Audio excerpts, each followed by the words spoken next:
Bon, le but en fait c'est de poser des bagues pour pouvoir suivre ces oiseaux après tout au long de leur vie.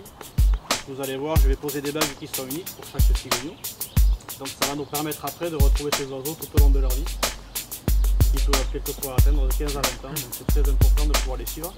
De manière donc à améliorer la connaissance sur la biologie, sur la migration de la cigogne. On vient de baguer 2 cigogneaux ici, à Isos. Donc le but c'était évidemment d'améliorer la connaissance sur la biologie de la cigogne, puisqu'en posant ces bagues on pourra suivre ces cigogneaux tout au long de leur vie, que ce soit ici donc en période de reproduction ou après en migration, donc au cours de l'hiver quand ils vont partir ces cigogneaux en Espagne et en Afrique.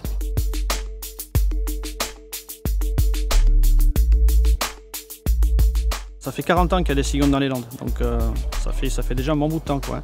Ça a commencé par un ou deux couples de façon très timide, et puis là maintenant on arrive à 260, 280 couples. Bon, cette année avec le confinement on n'a pas fait de comptage bien précis parce que c'était compliqué évidemment de se déplacer, mais on arrive à peu près, en comptant les Pyrénées-Atlantiques, sur l'ensemble du bassin de l'Adour, c'est-à-dire entre Erzur-Adour et Bayonne, on arrive à peu près à 300 couples.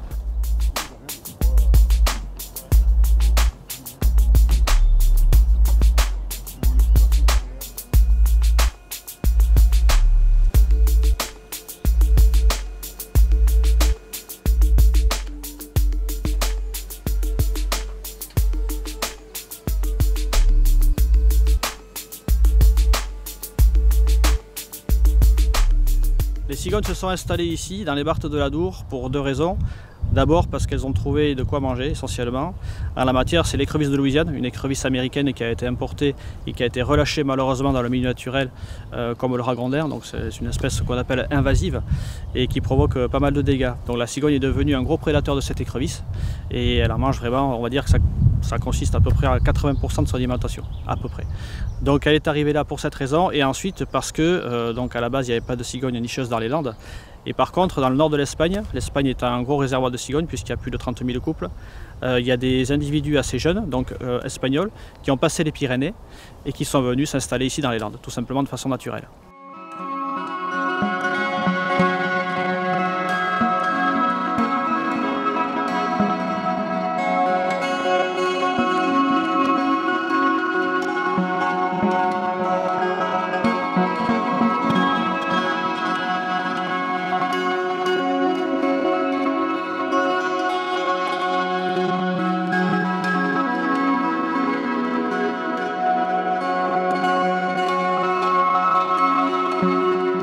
En fait, je bague sur le terrain, donc on m'envoie un lot de bagues, les bagues à la fois en métal et les bagues donc en plastique. Donc je pose ces combinaisons sur le terrain et ensuite j'ai un fichier informatique tout simplement renvoyé au Muséum d'histoire naturelle de Paris qui compile tout ça, comme tous les bagages d'oiseaux en France. C'est eux qui compilent tout ça à la capitale et donc ça permet d'avoir un suivi. Évidemment, moi je conserve un double du dossier bien sûr, puisqu'après sur le terrain on refait ce qu'on appelle des contrôles, c'est-à-dire qu'on revoit des bagues qu'on a posées 2, 3, 5, 10 ans auparavant quelquefois, donc ce qui est très gratifiant parce qu'on voit que l'oiseau s'en est sorti, c'est déjà une bonne nouvelle.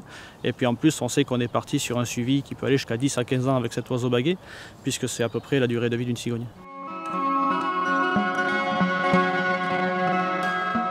En majorité, c'est 2-3 petits. Ça dépend vraiment des années, selon les conditions météo et selon les ressources alimentaires. Si on a un hiver assez doux, que l'écrevisse a pu se reproduire. Si on a un printemps assez clément, c'est-à-dire qu'on n'a pas d'accident météo, grêle, forte pluie, etc., on peut avoir des très bonnes couvées de 3-4 petits par nid.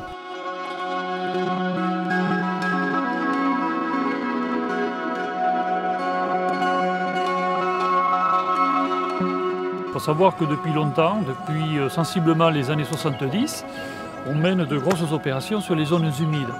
Voilà, c'est-à-dire des opérations qui visent à gérer, à proposer des choses et à concrètement mener des programmes de conservation des zones humides. Voilà, avec des actions concrètes, attention, sur le terrain.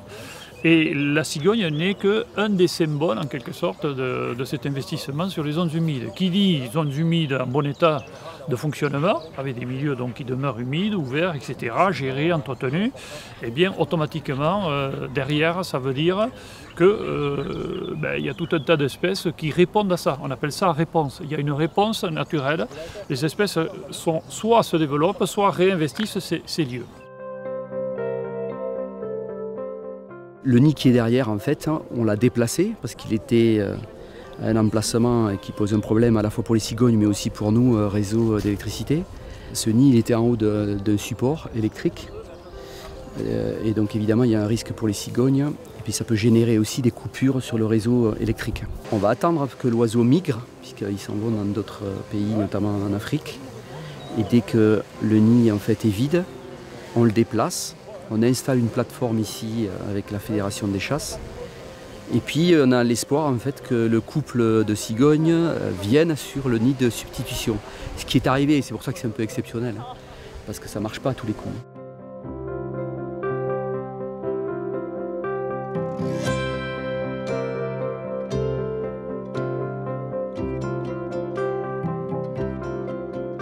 Ces petits ne vont pas rester ici, on va dire, immédiatement, c'est-à-dire que là, l'instinct va les pousser en migration dès cet été. Ils vont partir, ils vont être aptes à voler, on va dire, courant juillet.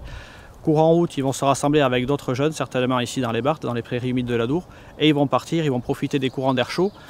Contrairement à ce qu'on pense quelquefois, elles ne vont pas attendre l'automne, elles vont partir dès l'été, les cigognes, et elles vont partir, donc franchir la barrière pyrénéenne, passer en Espagne. Quelques-unes vont rester en Espagne, d'autres vont passer Gibraltar et aller hiverner en Afrique. Elles vont avoir comme ça une vie d'errance qui va durer 2-3 ans, puisqu'elles ne sont pas encore matures sexuellement pour revenir nicher. Et au bout de 3-4 ans, c'est l'instinct qui va les rappeler, on appelle ça la philopatrie, c'est un nom un petit peu scientifique, qui va les ramener vers l'endroit où elles ont niché. Donc pas forcément à la commune d'Issos où on est, ça peut être le département des Landes, ça peut être un peu plus haut la Gironde, mais elles vont revenir vraiment dans le coin où elles sont nées. On va de très loin quand même. Donc on va les replacer dans le nid. Ils vont y rester encore, on va dire, 15 à 20 jours. L'avenir de la cigogne, j'allais dire, c'est comme beaucoup d'espèces sauvages. Ça dépendra de la place qu'on va bien lui laisser. Entre l'urbanisation, entre l'agriculture intensive, entre tout. Donc ce qui est important, c'est qu'il y a beaucoup d'espèces qui se cassent la figure. On parle beaucoup de chute de biodiversité, ce qui est vrai. La cigogne, c'est une des rares espèces, notamment d'oiseaux, qui est dynamique. C'est-à-dire qu'elle a envie de rester, elle a envie de s'installer. Donc ce serait vraiment dommage de ne pas en profiter et de ne pas faire ce qu'il faut pour réussir à la protéger et à la conserver ici.